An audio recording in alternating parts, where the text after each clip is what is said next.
Welcome back, everybody, for another deep dive with us. Today, we're going way back to the book of Genesis in the Bible, Genesis chapter 38. Lots to unpack there. Yeah, it's a wild one. We're going to be talking all about family drama, moral dilemmas, and some ancient customs that are going to make you think even today. Yeah, they really do. We're talking about Judah, Yes. one of the sons of Jacob, and his daughter-in-law, Tamar. Right. And their story has some really unexpected twists and turns. It does. And to understand it fully, we really need to understand the context of ancient Israelite society and things like levirate marriage. Levirate marriage. Yeah. So for our listeners who maybe haven't thought about ancient marriage customs in a while, what exactly was that?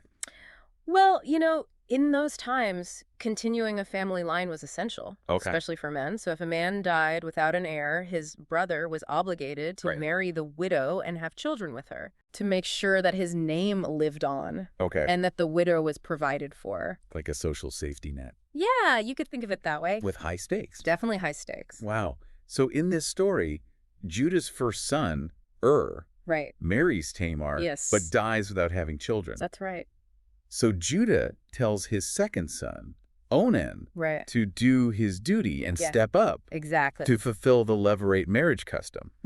But Onan is not He's not on board. Really into it. No, Onan, knows that any child he has won't legally be considered his. Right. So he kind of deliberately avoids fulfilling his duty. And there's some pretty serious consequences for that. Yeah. And then it kind of creates this chain reaction. It does. Judah gets a little worried about his third son. Right. And he tells Tamar to just wait. Just wait.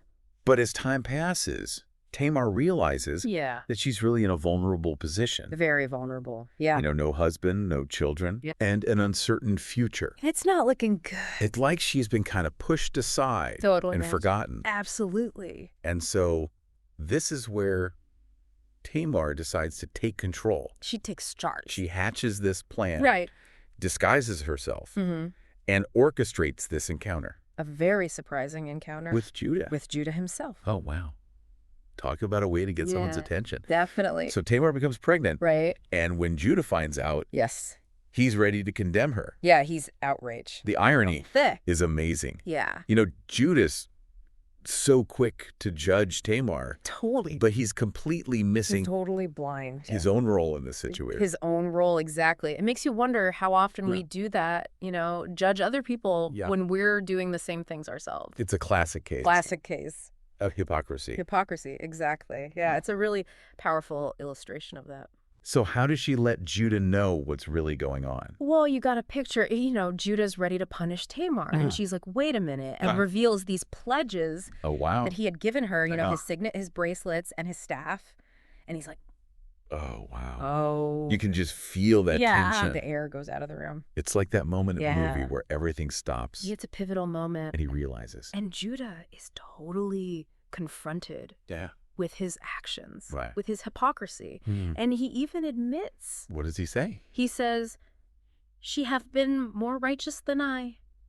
It's incredible how she's able to she takes control. Use her agency to expose the truth. It really is. It speaks to her and her courage when we feel powerless. Yeah. Do you always have to seek revenge? Right.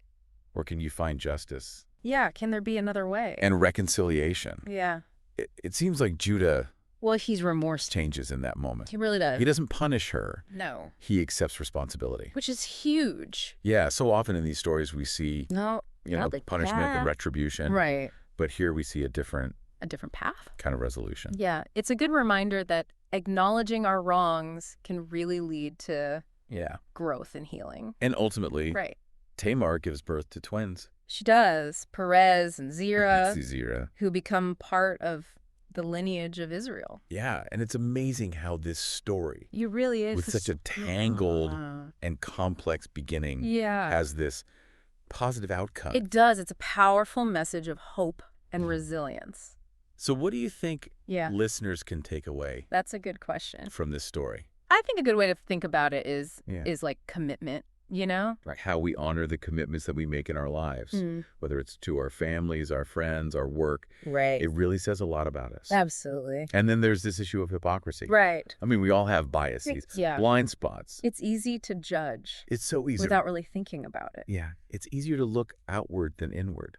This story really encourages us to practice empathy and self-reflection. Absolutely, before jumping to conclusion. In other people. Yeah. It's a powerful reminder that humility and understanding are so important. Really? For all our relationships. Building a better world. Yeah. Yeah. And then this idea of redemption. Oh, it's a beautiful thing. So, second chances. Judah makes mistakes. He does. But he takes responsibility. And that allows for healing, a new beginning. Reconciliation. Yeah. It's never too late. Never too late. To acknowledge our mistakes. Right. Make amends. And try to be better. Yeah. Yeah.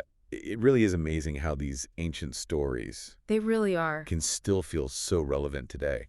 They do. You know, I think it's a testament to the power of storytelling and the fact that there are these universal themes that connect us all across time and cultures. Absolutely. Yeah. I mean, the story of Judah and Tamar might seem like just an ancient family drama. Sure. But it really raises these big questions. It does. About justice, morality, redemption. Things we're still dealing with. That we're still dealing with today. Yeah. Yeah, and it reminds us that, you know, we're all complex. We're all flawed individuals. Capable of making mistakes, but also capable of growth. Really growing from them. Huge growth. Yeah, and we see that in Judah.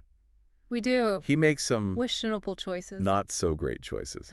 At the beginning. But he eventually owns up to them. Yeah, he takes responsibility. That opens the door for reconciliation. Right. It's a powerful reminder that self-awareness and accountability agree more are just so crucial. Absolutely essential. For personal growth. Yeah. And it's not about being perfect. No, not at all. It's about trying. It's about the effort. To be better. Yeah, striving to be better. So as we wrap up our deep dive today, yeah.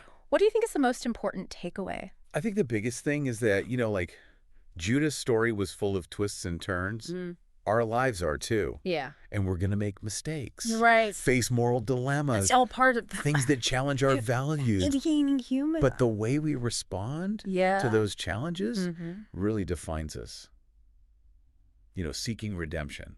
Absolutely. When we falter. Yeah. Beautiful thought. Yeah. Well, thank you, everyone, for joining us. Yes, thank you. On this deep dive into Genesis chapter 38. It's been a pleasure. We hope you found it insightful.